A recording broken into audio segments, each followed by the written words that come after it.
Hello, everybody. What is up? What's going on? Welcome back and Happy New Year to everyone here in the chat. It has been a little bit of time for me, admittedly.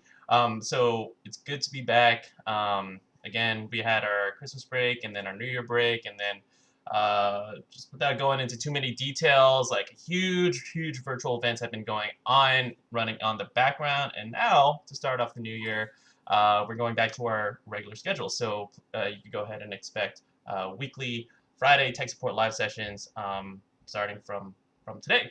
So if this is your first time here, I know we got a couple regulars here. If this is your first time here, this is Tech Support Live. Highly encourage you guys to put your questions into the chat, and our team here of experts will be happy to help you guys out. So just introduce myself. I am Angelo. I'm the Senior Interactive Media Specialist here at NETGEAR. So yeah, I was doing a lot of virtual event stuff, but taking a pause from that now, I do a lot of the social stuff and manage this YouTube channel and also the Twitch channel, which you could also expect to be booting back up in the near future as we all start kind of getting our bearings back together after the winter break. All right, in true fashion, Ben, you are next to me in the panel, so you get to go next. Hey everybody, this is Ben. Nighthawk brand, right? Gosh, I haven't talked in like a month, and here I am stumbling over my words. Nighthawk Pro Gaming brand experience manager. I'm here to tell you that yes, there is a XR700 beta of Virginia, and you can find it in the forums. But glad to be back. We haven't been doing these for almost a month now because of the holidays and other things. So it's kind of exciting to be back. We're just going to kind of ease into 2021. Can you imagine that? We're in the future. I'm going to hand it over to Michael, but it's great to be back. Well, I'm Michael Ellis. I am Technical Support Manager. And first I have to make the first 2021 joke, which is hindsight truly is now 2020. True. I love it. Yep, and I'm here to help answer any questions that you have. I get to play with a lot of the tech, so post anything that you want in the chat. All right, over to Darren. I'm Darren. I'm a technical support specialist and community moderator with NETGEAR.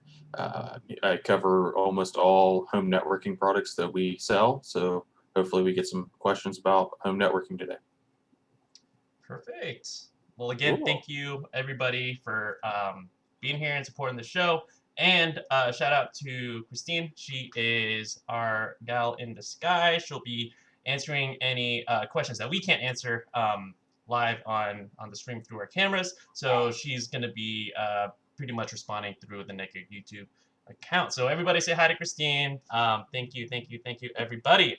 And going down the chat, I did want to shout out our regulars. So just goes to show how much I love to see you guys back. We could take a whole month-long break, and just like that, I see Vanessa, I see Ryan, aka Shady Joker. I still will call you Shady Joker just because I like that name and I'm used to it. Yep, there's Kev, Dan. Yep. Kev, Dan, The whole crew is Adrian. back. Oh my god. It's like I'm living in the so yeah, it's like I went back in time, actually. Yeah, So it we're is. in the future and the past at the same time. Gabriel is back. Gabriel Lopez is back. And the crazy thing, did we miss anything in the last few weeks? Did we miss any tech stories? Was there any games that crashed? Yeah. So, again, I want to encourage everybody to put their questions in, and we'll get to them as soon as possible. But one thing I wanted to bring up, I already brought it up to the panel before when we're setting up. I missed all the Cyberpunk hype. Like we were streaming every week over the summer, and so I felt like I was so used to being kept in the loop. And then all the Cyberpunk stuff was going on, and I was just like, oh my god, I don't even have time to play it, let alone complain about it or say things about it. Anyway, so I missed out on that hype. We totally we whiffed on that. We went away and Cyberpunk just took all the air that we left. I don't know if that's actually true. You should read from the chat, guys. Oh, we should read from the chat. Okay. All right. That's our cue. Should we go ahead and get started? All right, guys. So I'm going to go down. Remember, I'm going to go down chronologically. So the sooner that you're in the chat asking your question, the sooner that we're going to get to it. So start from the top. Happy New Year. Happy New Year, Vanessa. Ryan, I know you got, Shady Joker, I know you got a question coming in. So once you remember your question, Yes, please remember. No. And I can't Oh, remember. actually, Shady Joker, he did mention something actually right in the beginning, and I do think that this is something that I think we may have addressed here in the past. So Ryan mentions the numbers on my router for the hardwired are different from the numbered lighting up in front. I plug in my hardwire to number 1 in the back, but it's number 4 up on front, Yep. and that is indicated that it is on. We mentioned this before, but you guys have like a little kind of short explanation for it. Well, actually, it depends. There was one particular router, depending on how old that router is, where they actually got the numbers reversed on the labeling for the back. They counted them looking from the front and numbered it 1, 2, 3, 4, 5, or 1, 2, 3, 4. But when you flip it around, the actual numbering on the ports was left to right. So they basically numbered it looking from the front instead of flipping it around when they put the numbers on the top. I don't know if it's the same router, but yes, that actually was a problem I remember seeing. We laughed about it because it made no sense why they did that. Yeah. So I do think just kind of going back with that, that was like an engineering kind of decision, I would say. So well, it was a mistake. Yeah. They designed it and no one ever actually noticed it until after all the silk screening was done. Yeah.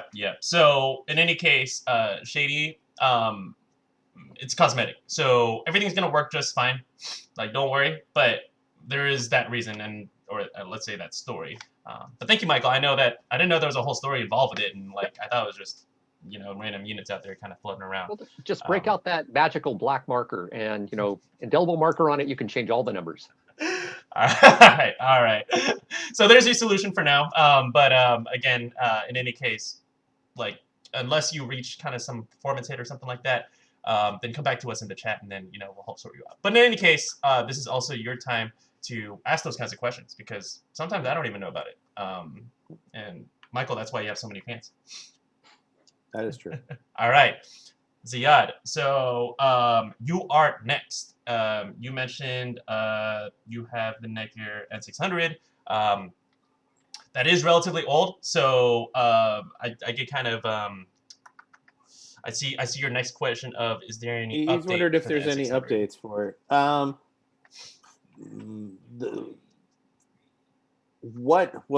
you on the latest firmware? I can't tell when that was actually released, but there is, let me go in, I'm checking, the latest firmware is 1.0.1.38. I don't know if there's nothing that's newer than that. And this is, I mean, it's an older unit, so it's like 5 years, which is a great lifespan for it. But at that point in time, about, I would say about 3 to 4 years, we start, in general, we start slowing down the updates for products like that as the newer products replace them. So I don't think that there will be a new update for it unless it's a major security update.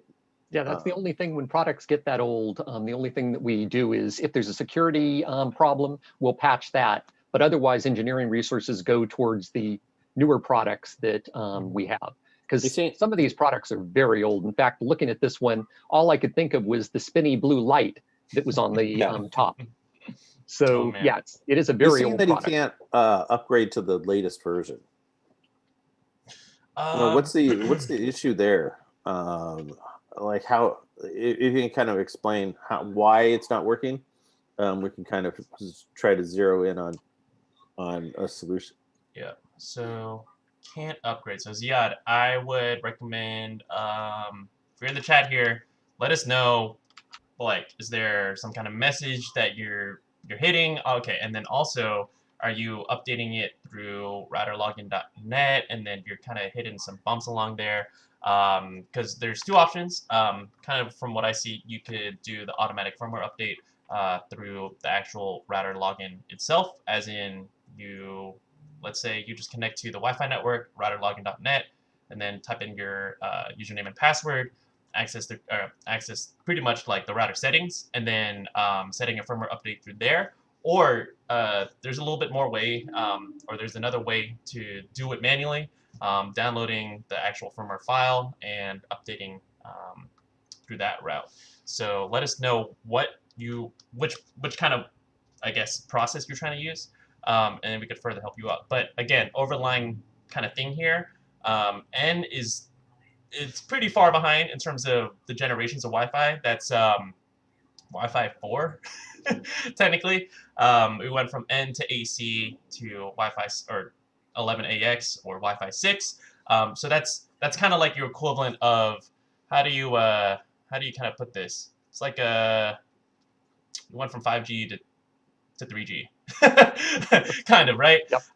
So in any case, let us know kind of which process you're trying to use, and then either way, we'll be able to kind of help you out in terms of getting you on the most updated firmware. But also, if you're on the most updated firmware, let's say, for example, you are, security-wise, you should be set. It's just that newer products come out, and then those take priority over the updates. Also, a couple of more comments on that. If this is the WNDR 3400, there was actually 3 hardware versions of that product. Because basically, when they respin the product, they make changes to the motherboards, maybe a capacitor change, resistor, whatever. They'll come out with a new version of it. And so it's possible that the firmware you're trying to load isn't designed for the particular version of the WNDR 3400 that you have. First thing I would do is go inside the router and see if, when you ask it to check for firmware updates, does it find any? If it doesn't find any, then that tells you that the firmware that you're looking at on our support site isn't meant for your router. Also, I took a quick look at the latest firmware for the V3, and that latest one, the only thing it has in there is fixing security issues. There's nothing else in it to help make the product work better. And most likely the security issues were fairly minor. Usually it's things like, changing some code just in case there happens to be a way that if you had your remote access turned on, someone could then hack into the router. But yeah, if you check, see which version it is, for one, go inside, see if it actually finds a new firmware version. If it doesn't, then that means there isn't one for that particular version of the WNDR 3400. Yeah, that's a pretty solid answer. It's a product that is at its end of its life, and to get 5 years out of a router is pretty amazing. So that's pretty great. Yeah, and that router's actually been out longer than 5 years. It was probably made about 3 or 4 years before that, so it's probably 8 years old. Yeah, in terms of the technology here. Yeah, and that's a huge lifespan for a router. Yeah. And there's a follow-up here from Ziad. So they're saying I download the file from the site and I put it on the upgrade page and then upgrade, but then nothing happens. So it seems like this is the manual route. Yeah. And that's why I said first try running the automatic to see if it finds one, because you can download any firmware off of our site, whether it's meant for your router or not, and try to upgrade with it. But if you put it in there and it checks it out and it says this is not meant for the router that you're on, then the upgrade's going to fail. Yep. So it's good. So we identified that this is through the manual process. So Ziad, encourage you to check it out through router login. Do we have any KB articles out to kind of help? Let me move my mouse. Help get them onto the actual admin. Let me see. There should be something for the WNDR. Well, if he was doing the manual upgrade, he's already in the admin pages. Yeah. Because you have to log into the router and go to that page, and you have the two options: tell it to search for a new firmware, or manually upgrade. Manually upgrade the file. Right. So do actually search for a firmware and see if it finds one. If it doesn't find one, then that means that no, that particular version of that router doesn't have an upgraded firmware for it. Gotcha. Yep. So go ahead and compare that. I found this. Let me know if you can see this. But the essentially what we want to do is get you to, I mean, kind of what Michael mentioned, we're kind of on the assumption that you're already on routerlogin.net. What we want to do is check this part, is see which firmware version you are on, and if it says that, and it should tell you right off the bat, you aren't on the latest firmware, download here to update. Or maybe it says you are up to date, and then it'll tell you the actual firmware version that you're on. And let us know what the firmware version that you're on through the routerlogin.net page. And then we'll compare it with what is currently on the website. You've got to make sure that those versions line up in order for you to get that going on your N600. But in any case here, I am going to go back into Yeah, and I did check on the version 2 and the version 3 of that router, and the firmware versions they have are different. Version 2 only goes up to 10054, while version 3, I believe, was, let me pull this up. I think version 3 was 10068. So yeah, so there is different firmware versions, and depending on the particular platform version of that router, you may not have a new firmware for it. All right, cool. All right. Well, please let us know. We have a lot of questions. So circle back with your kind of like what you found, and we'll get through it through the end of the show. And remember, at the end of the show, we are doing hour-long shows now, so it is 1 o'clock p.m. Pacific time will be the cutoff. So you guys have 40 minutes, essentially, to kind of get back with your answers, and then we'll kind of, joggle back and forth. But in any case, we'll go down the line here. The next one that I got is from Mr. Caldwell. Yeah. I have a R7000. I bought an EX7700 yesterday, connected everything just fine, but the extender keeps connecting from the internet, or disconnecting from the internet, and shutting the whole network down. Oh, that is interesting. That is very interesting. Yeah, Oh, it's actually, oh, sorry. Go ahead. I was going to say, if it's actually shutting the whole network down and not just the extender, then something really strange is going on there. Because if the extender loses its connection to the R7000, all it's going to do is just ping it again and try to reconnect. It shouldn't actually bring the whole network down. So can you let us know whether it actually is causing the entire network to crash, or it's just your connection to the extender that is no longer getting to the internet? But if you actually connect to the router, you can still get to the internet.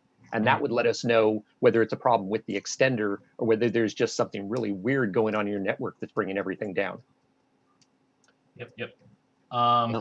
That is, yeah. And then we got a follow-up from Christine here on, okay, so we got some of the updates here. Sorry, David, that is my honest mistake. I actually just realized at the end of asking that question, I saw the David name. So we'll kind of catch you guys here at the same time here. So Mr. Caldwell, just so you put in that response here. Virgin Media in the UK, set in modem mode, R7000 connects via Ethernet, and then EX7700 plugs in and set up with the app. Okay.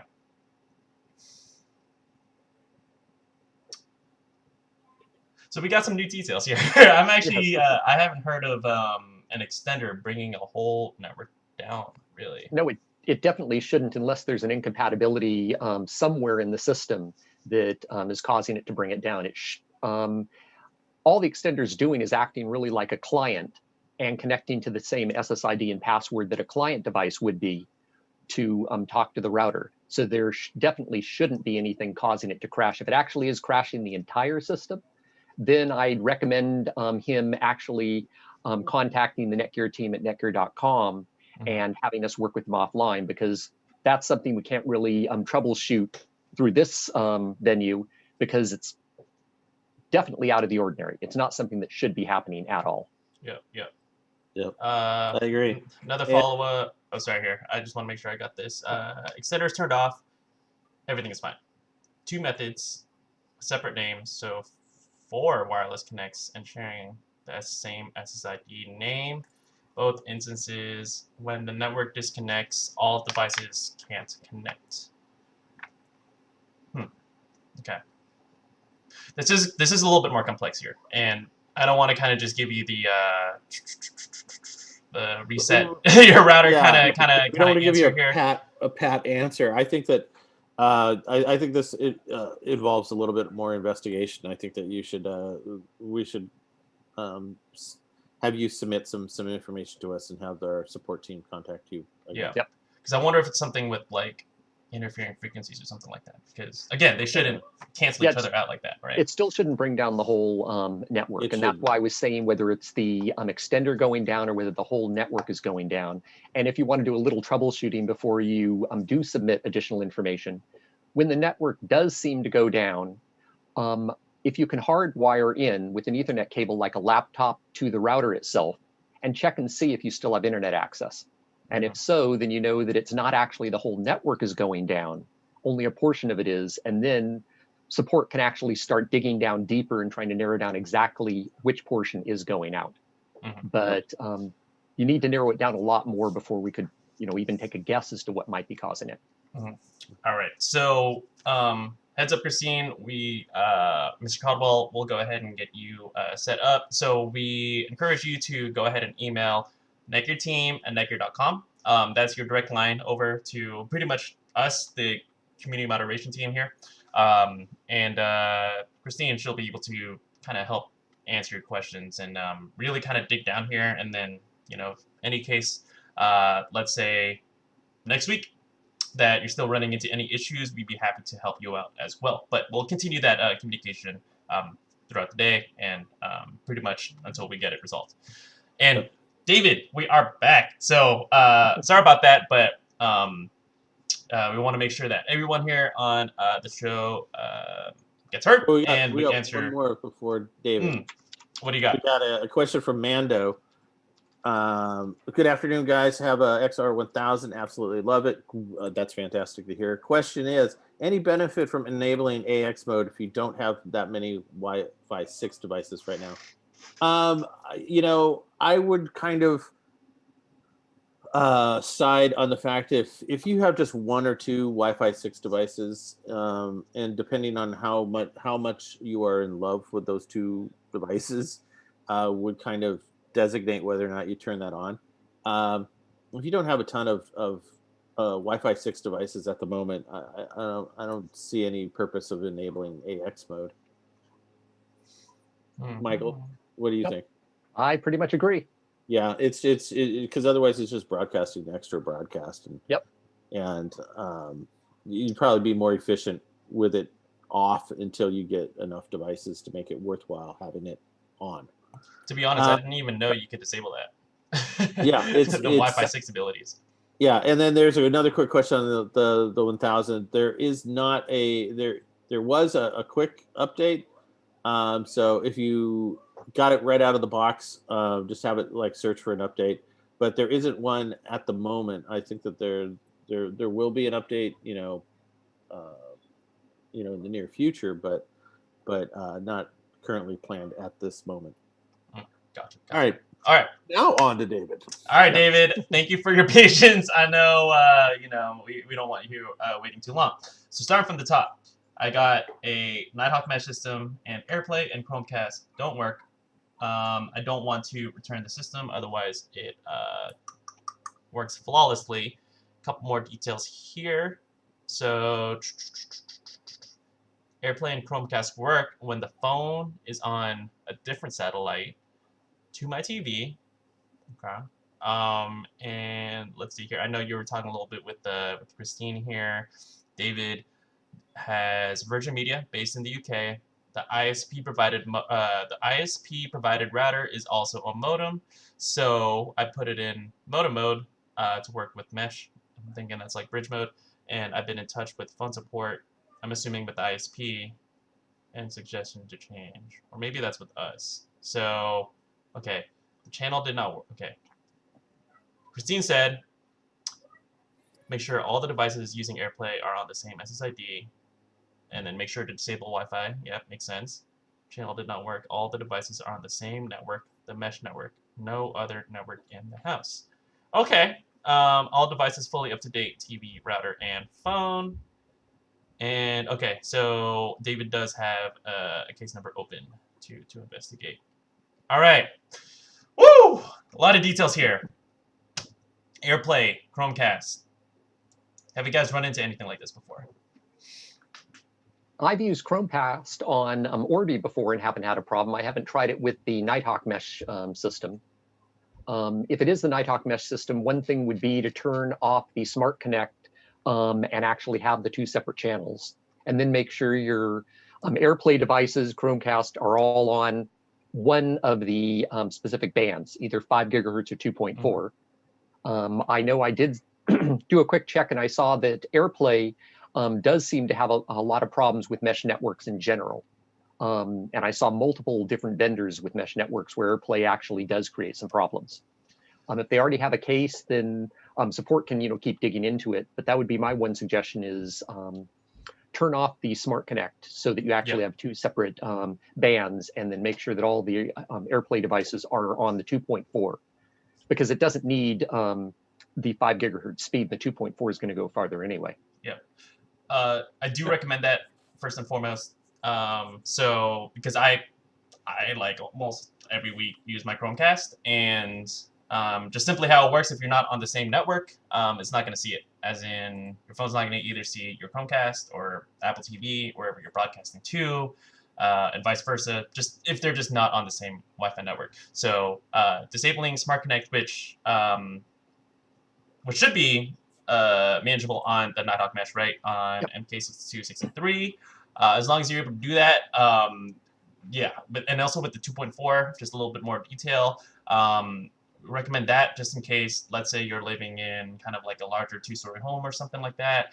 The 2.4 is just going to broadcast farther. It's not really going to hit your latency or your speed. I mean, you're just, I don't know, assuming you're kind of watching Netflix or something on your Chromecast. So you shouldn't really have a hit, but that's your best kind of bet in terms of trying to ensure that you're on the same network. It's just going to broadcast farther, be a little bit more stable, and you'll just be really sure that you're on the same network, whether it's from your phone or to your and also from your TV. Michael, I already suggested this in the chat with Christine to him, but somebody posted in the community that the rip direction option set to both needs to be selected, fixed their issue on the Nighthawk mesh. Interesting.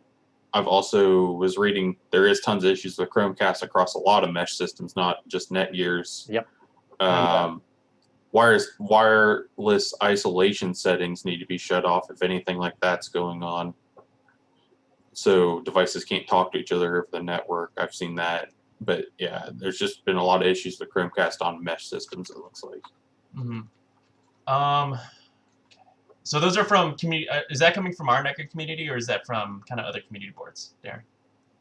The one thing was from our community, but I was looking, just Google searching, seeing the same issue across other products. Yeah. I bet.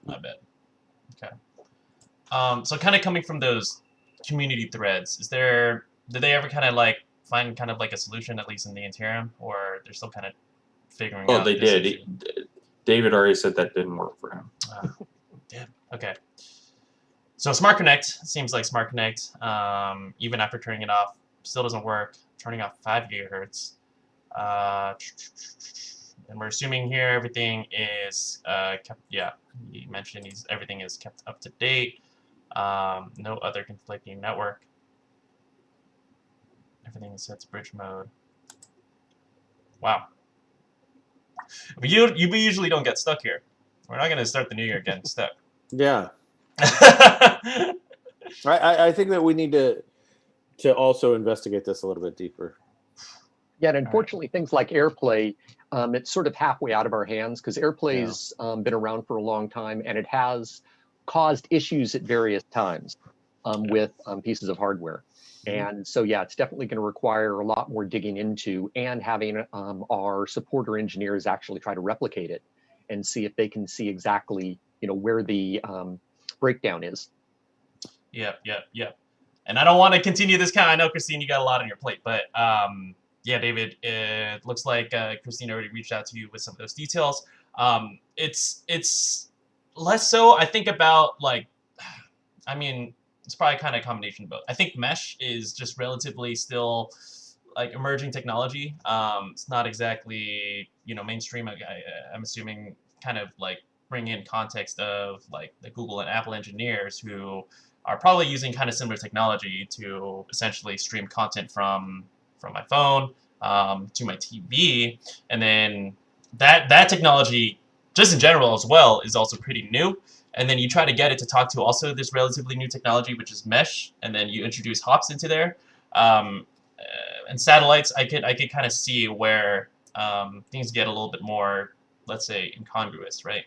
So I personally I use an RX200 here at my home. It is a one router solution, so or like just one unit. So I actually haven't had too many issues trying to get Chromecast working.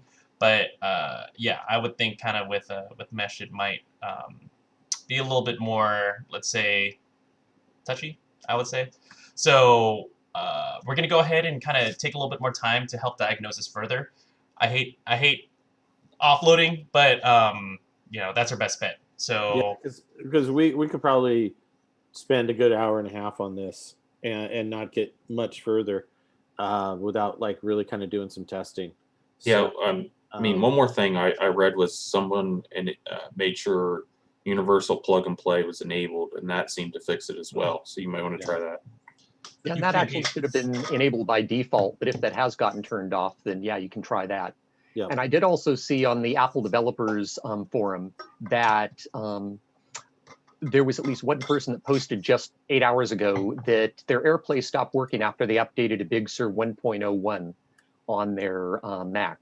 So it looks like there's even problems with the Apple stuff as soon as they got the latest updates. yeah, Okay. yeah, okay. So it seems kind of ongoing.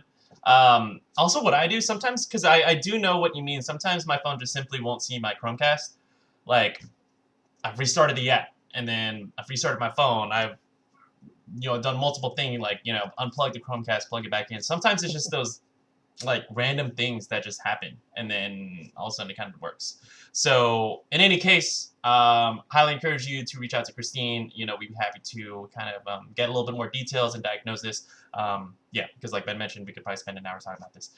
But we want to make sure that your problem gets resolved, and then also same with Ziad. Like you want to make sure that if in any case you still have problems, welcome to come back on our next Friday show. This is something we do weekly.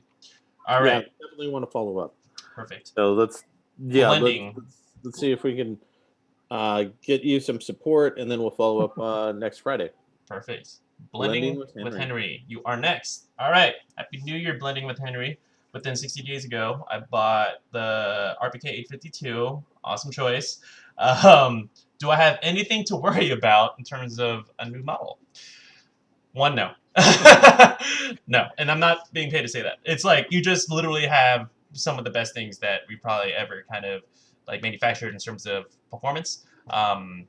So Orbi Wi-Fi 6 is gonna pretty much give you some of our most top of the line options.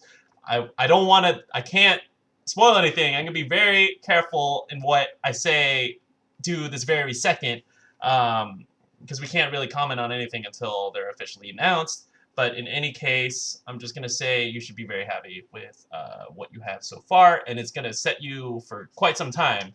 Like if we thought the N600 is gonna last you like 8 years, like man, You're gonna get the life out of that RBK. Yeah, exactly. Yeah. Oh, come on. You know that was Blending with Henry's secret way of asking, so what's coming up at CES? All right. It was. So I'll tell you what's coming. We can't. Watch We can't our until live Monday. stream on Monday. Yep. Watch our live stream on Monday. We're going to do an 11. It's going to be the longest stream. I'm going to be kind of technically running it, but I'm going to be hosting the first portion of the show. So essentially what you guys could expect here is that we have a 3-hour-long show, each with 1-hour-long blocks. So the first block will be me and our brand experience manager, Dustin, who has also been in these past streams. We're going to be talking about pretty much the newest and latest and greatest when it comes to Orbi and when it comes to Nighthawk. That's all I'm going to say. The second part is going to be mobile. Michael, you will be hosting along with Alec, who also been on the Tech Support Live show. You guys will be talking about the newest news for our mobile line. So that's 5G and fixed wireless.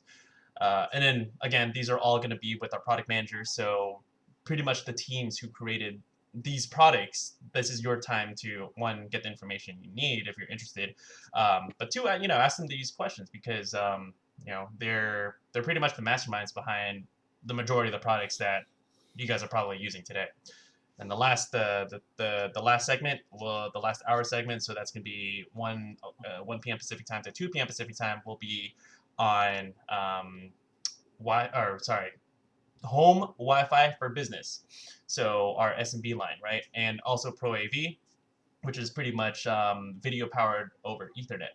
So if you're kind of like more of that tinkerer, kind of more of you're a business owner who needs to more advanced functionality, like let's say just throwing it out there compared to Orbi, that's gonna be your time to kind of see what's available and what are your options. Anyway, my pitch is done. Stay tuned. That's CES coming up on Monday, so we got a lot. It's gonna be a very busy week. It was a busy week this week, but next week is gonna be really exciting just because this is the first time I'm telling you guys about this. We haven't actually posted about it yet. So hopefully that kind of answers your question, blending with Henry. I'm gonna pretend it does. Okay, unless there's anything else, Brendan, you are next. Is there any difference to just pulling out the power plug of the Nighthawk or going into the app and then properly rebooting it? I think you blow a answered the transistor? question. Yes. Could you blow a transistor? Absolutely. Absolutely. Yeah, they do put safety circuitry in where the plugs, plug into the devices to try to take care of, random issues. But every time you pull a, plug out or push it in, and you've got current flowing through there, you usually end up with a big power spike. And that power spike can actually blow your resistors, capacitors in the system. So yeah, pulling the plug is the last thing you should do. It normally isn't going to kill the things, but really, you don't want to do it unless you absolutely have to. Yep, I would agree. Also, I did not know Yep. this, but Yeah. I just think it's it's kind of just best practice not to, right? best practice is that's why there's a on-off button on the back. So, number one Your recommendation: question. use the app, right? That Use is the app or the best use bet. the button, the Yep. on-off switch. Perfect. Cool. Cool. Yeah, there's safety circuits, but that safety circuit's not designed to be a on-off switch, and so I would say it's an emergency use only. The more times that you use it, the probably the less effective it's going to be over time, because that circuit's not designed to take that sort of punishment all the time. Yep. And you can also, depending on what type of plug it is, if it's a standard rubberized 3-prong plug that goes into something, you don't have to worry about it as much. But if it's any like the round connectors that go over a pole that you're plugging into, you're actually, as you're pulling it in and out, you're also scraping material off of that as well. And you can possibly bend things. So over time, you're going to wear that connection down. Yep. And I know back when they used to have a lot of plugs that were just basically the flat strips with the thin metal connectors on them on the bottom, those things would wear out really fast. Like, for instance, our ReadyNAS products with the hot swappable drives. They're meant to be hot swappable, but they're not meant to be constantly pulled in and out, because all it has is a ribbon edge with a bunch of metal on it, and you can rub right through it. So it's best not to if you don't have to. Makes sense. Yep. So number one recommendation, don't screw with the connection, because we don't want you coming back here because the transistor blew out. Broke. Yeah, because we won't be able to really help you out as much there. All right, David, I did want to kind of come back to you just because I'm at the top and the bottom of the chat at the same time, but hopefully this is something that you're not waiting for too long either. If I want to add Ethernet ports to my Nighthawk mesh satellites, what is a good product you would recommend? I like these kinds of questions, so I'll kind of do a little digging, but you guys have anything? Like to add more ports? Yep. Yeah. I'm going to go with one of those Fantastic Four switches. Yeah, GS108. GS108, super cheap, super efficient. Yep. And I've used those in so many of the trade shows that I do as just extra things I can pop in there, plug in to get additional ports. they are so ridiculously simple that it makes them so ridiculously reliable. Yep. Yeah, they're Yeah. unmanaged gigabit switches, all 4 ports, gig switches. And if that's all you need, it's a great way to do it. If you need more than 4 ports, then you can upgrade to its larger parents that'll have like 12 ports. When you start getting above 12 to 16 and so on, then you're usually ending up in rack mount and not something that's a desktop design. Yeah. Right. Yeah. Yeah, that would be my first, the good old Fantastic Four switch. Yeah. Yep. So really kind of when you drill it down, it just kind of depends on the amount of ports you need. The 108, GS108 ends at 8. There's 8 ports. Yep. So yeah, I just want to segue on that. Like that's like the first products that we made were switches. Yes, in fact, that started 20 NETGEAR. Yes. The two owners of NETGEAR, that's what they actually designed, and one of them has the patent for those little lights that are on the back of your Ethernet that show the connectivity on them, whether it's 10, 100, 1000. He actually created a patent on that. Yeah, Yep. so that was 25 years ago. So think about that. Your Today. N600, your N600 last what 8 years, right? Man, that one switch from literally the inception of the company is still one that we're selling and a lot of people are using. I will tell you that, yeah, it's just literally plug and play. I still have one under my desk. I don't like since when people were back in the office, but you can kick that thing around. I swear to God, it will not budge. Oh yeah, it's armored. It's metal chassis. And if you just need 5 ports, the GS105 currently is $30 on Amazon. Yeah, you can't beat that. Yep. That's just it's. I mean, it's for the price, for what you're getting, for the reliability, best way. You want to add ether ports, that's the best way to do it. Yeah. But always remember that one of those ports is going to be used up as your uplink to the router or whatever it's being plugged in. So that means that, like on a 5 switch, you really only have 4 ports that you can actively use because the 5th one's going to be connected to your upstream. Yep. Yes. So pretty much plug and play, super easy, unmanaged switches. Go ahead and check it out. If you want an origin story of our company, that literally one of those products is a time portal for you. So highly recommend it. All right. That's the product that built NETGEAR. All right. 13 minutes left, and we are going to go down Brendan. here quick. Yes. So everyone put in your questions last minute. We're going to start going through this. So yeah, that's why we like to take your time at the beginning of the show, but then they tend to speed up at the end. So cool. Do multiple Zigbee hubs in a house connected to a Nighthawk affect the Nighthawk in any way? Zigbee hubs, do they affect Wi-Fi performance?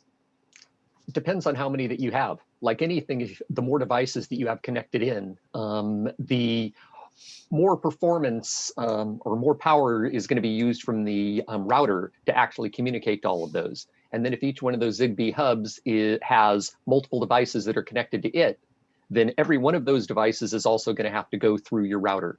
So it just depends on how many that you have. There's going to be a maximum number depending on what your configuration is as to whether your router has enough processing power to really handle it before you start seeing slowdowns. Generally, though, the Zigbee themselves should not be affecting the router. Yeah, but each think of every device that's Internet of Things is a little vampire sucking bandwidth. Yep. That's why we've learned those Chromecasts. And so you suck bandwidth. They do. Yeah, your Chromecasts are notorious for that. Mm-hmm. And Fire Sticks, because they're always prepping, Netflix for you. Oh, check out this video. Yep. Over the air things. So all those over the airs, but every single one of your Internet of Things is also, monitoring back and forth. I would say use your best discretion. How's that? If you have a router that's got a smaller processor, and it's you didn't spend a heck of a lot on it, you're probably not going to get a heck of a lot of performance if you have 20 devices, connected to it. Your mileage here is really going to be off of that processor power, because the processor is really doing the thinking. So think about how much stuff you actually have on the network, and how much of that load is going to go through that processor, and then to make a reasonable guess from there. You Yeah, know, as a good visual example, think of it as a traffic cop that has to handle a two-way stop, yeah, and then a traffic cop that has to handle a four-way, a six-way, or an eight-way merge. Yep. Sooner or later, the cop's going to be overwhelmed by the amount of things that are coming in. And the same thing with your router is it can handle up to a certain amount, but then you can overwhelm it, and then it just has to start prioritizing, saying, nope, you go now, you wait, okay, now you go, and so on. Yep. And as these new generations of Wi-Fi come out, they do make it more efficient. It's like having I don't know how you describe it.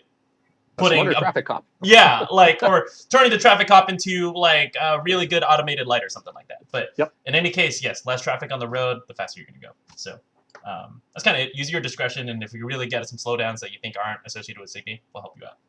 As O'Brien, I have a new RX200, and it says that items like iPads, iPhones are underwired when they are obviously not. How can I correct that? This is interesting. I wonder if I've seen that before, because I have the same router, but underwired. It's probably just kind of like a misclassification thing. it's a misclassification. It should not affect things except for your own sanity. Yep. Yeah. So that we can make a note of it, and we can see if that's an issue and can be corrected in a later firmware. Yeah. And I would say you could check it on the app, but then also double check with routerlogin.net, and then kind of seeing the device manager branch, and then you can see if there's a difference there. Regardless, you won't have any kind of performance thing or performance hit. Most likely, it's just the router's kind of inner workings classifying them to the wrong. Yeah, when it gets information back from the device, it's just misclassifying which bucket that device is in, but it's not actually going to affect any performance. It's really just visually where is it going to put it on the screen. Yeah, and the good news is that it's detecting it, so that means it is connected.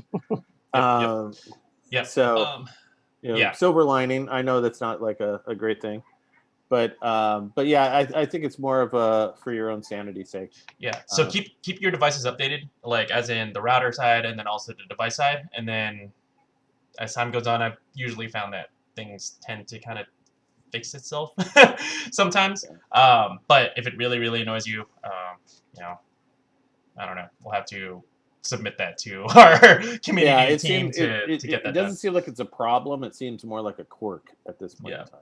Yeah. But let us know if you lose connection or anything. Yep.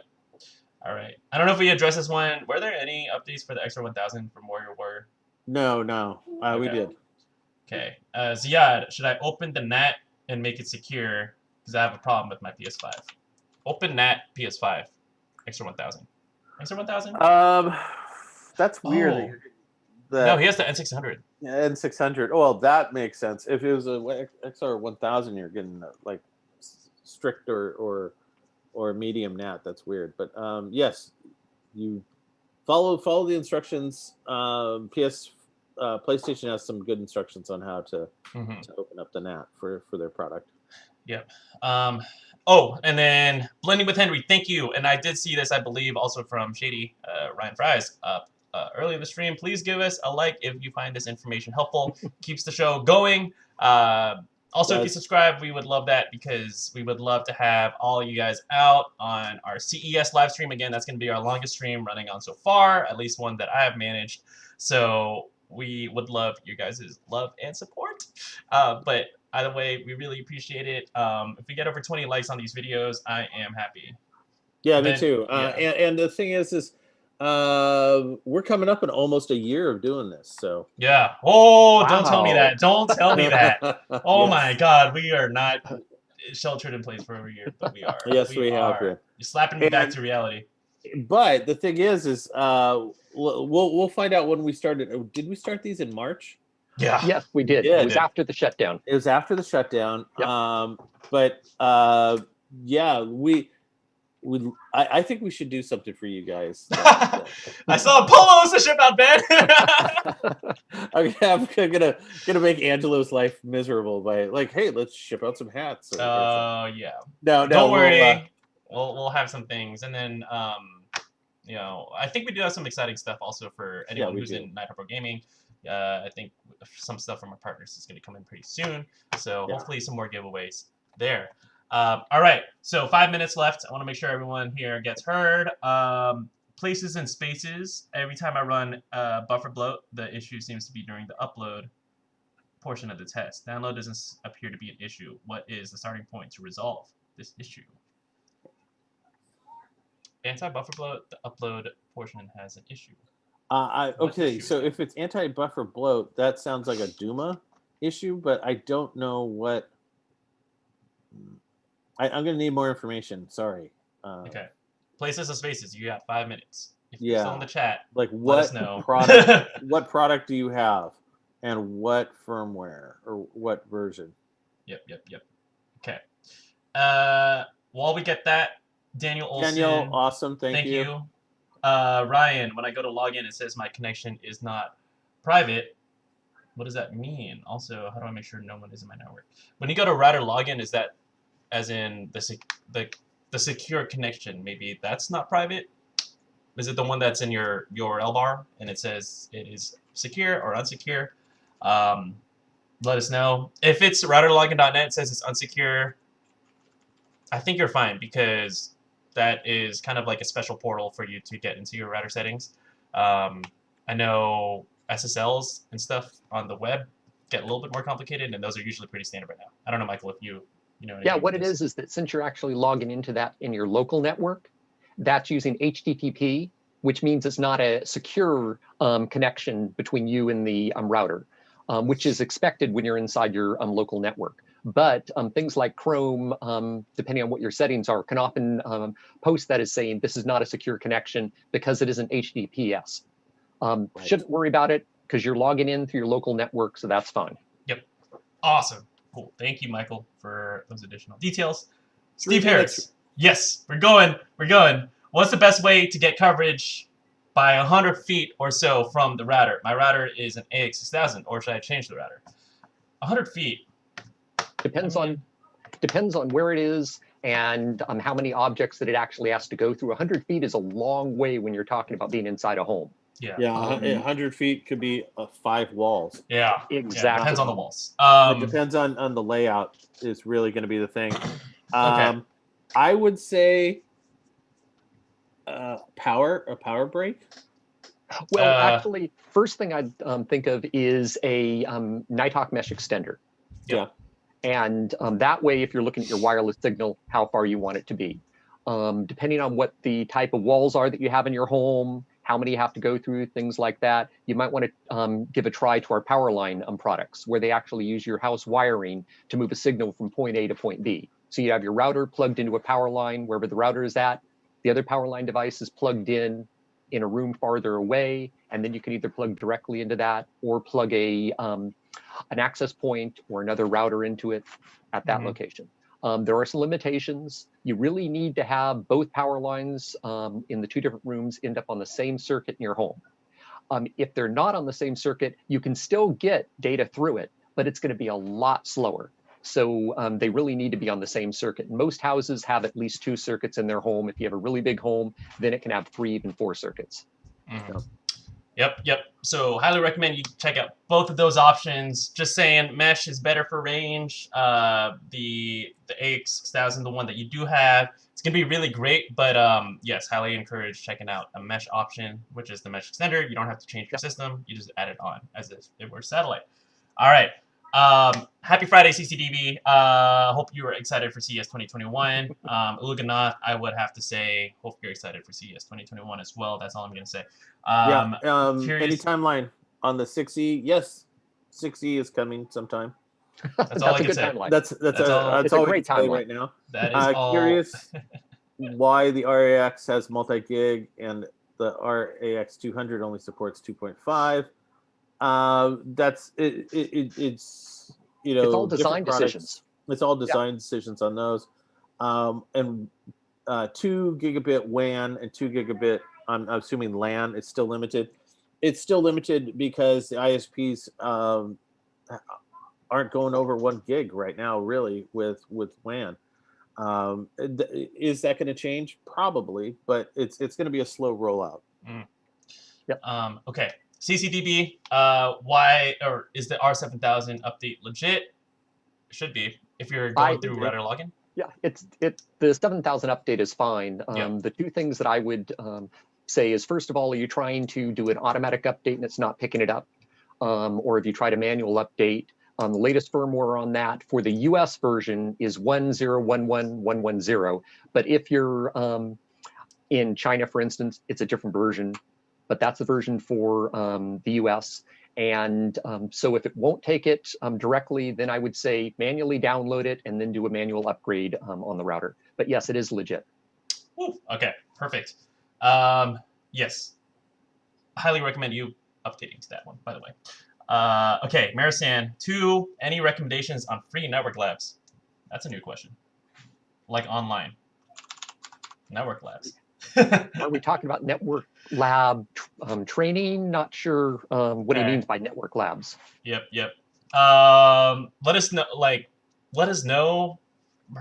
We're out of time, but Murat, just let us know what you're looking for. Come back next week and let us know. Yes, and we will. Yeah, all right. And we'll answer also Ralph's question: how do you make a botnet? So stay tuned.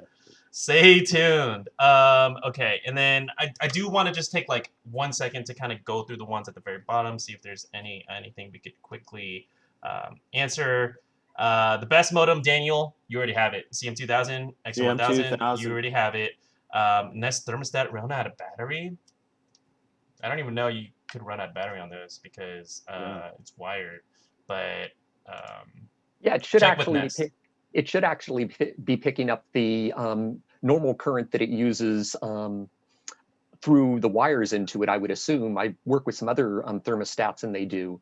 The only battery in there is usually to make sure that if power goes out, it still has power. If the battery is going out when it's connected to the Orbi, but this doesn't happen when connected to anything else, then for some reason, the thermostat is constantly pinging the Orbi, checking its connection.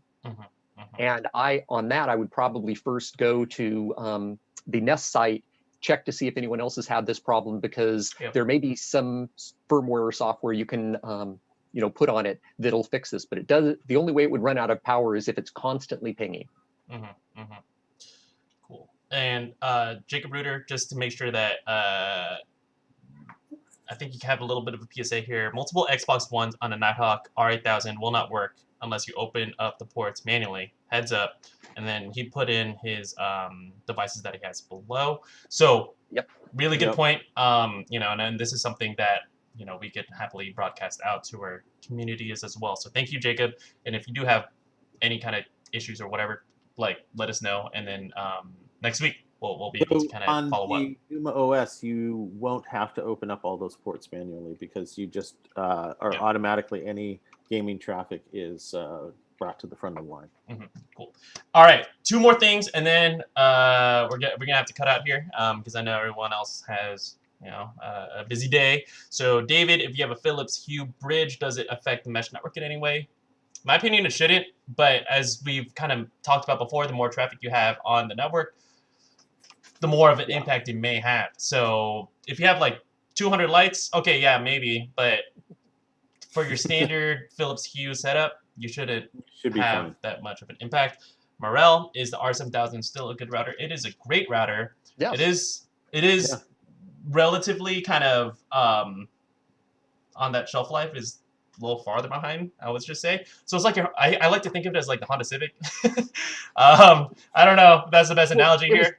But it was the very first AC router that we came out with. So it's our Nighthawk AC router that we came out with. So it is very old at this point, but it's still a good rock solid one. And I have one in my closet. If my main router happens to die, I can always go back to it. Yep. Same here. For me at this point, it's a great backup. But if it's your primary router, it's going to be reliable. It's going to do great for pretty much your everyday things. But if you have if you're kind of looking towards you have a PS5 and you have VR and you have all these fancy things now, might not be the best choice, but solid choice for most folks. All right. Yep. Thank So, you, everyone. yes. Don't forget to hit the thumbs up down below. Thank you. What a great show to come back with 45 people watching. Yeah, Fantastic. like I'm telling you excellent. guys, this is actually more popular because which one, we took a break, and two, we didn't tell anyone about this. We didn't promote it anywhere. Yeah, So Yep. thank you. these are our subscribers and followers and just people happy to come back, and our regulars. Thank you so much for making this show great. And everyone here who is new to the show, thank you for coming. And again, we will be doing this next Friday as well for any other tech support live questions. But then stay tuned. Monday, I'll be starting off hosting our CES 2021 kickoff live stream. So if you're just excited for what we're going to come out, Excellent shameless plug. check it out. All right. We'll And see you we're guys great next to be time. back. We're happy to be back. Yes. Happy to be back. Happy We'll New see you Year. guys next week. Awesome. Later, guys. You guys.